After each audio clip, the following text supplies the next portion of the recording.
জমিয়তের সহসভাপতি মুস্তাক খানের সভাপতিত্ব করবেন সকল উপজেলা জমিয়তের সম্মানিত সিনিয়র সহসভাপতি।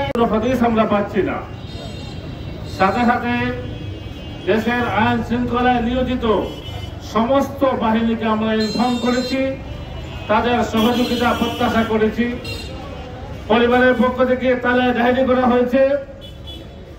বর্তমান সুনামগঞ্জে যত ধরনের আইন শৃঙ্খলায় নিয়োজিত বাহিনী রয়েছে, পুলিশ, র্যাব, সেনাবাহিনী, প্রতিটি সেক্টরে, প্রতিটি অফিসে আমরা তাদের দরবারে উপস্থিত হয়েছি এবং সহযোগিতা কামনা করেছি।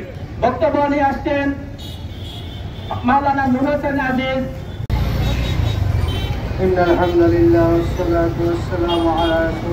বিভিন্ন রাজনীতি, বিভিন্ন নেতাবর্গ, আমি বলতে আসছেন কি পেলাম আমরা জুলাই স্বাধীনতা।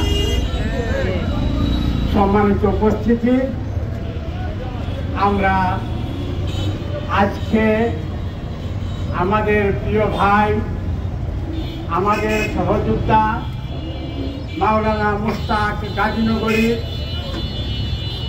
40 ঘন্টা আগে নিখোঁজ হয়ে গেছে। যে নিখোঁজের সংবাদ শোনার পরপরই থানায় ডায়েরি করা হয়েছে। সেই ডায়েরি অনুপাতে আমরা প্রশাসনের এমন কোনো জায়গা রাখি নাই যেখানে আমরা নোট করি নাই।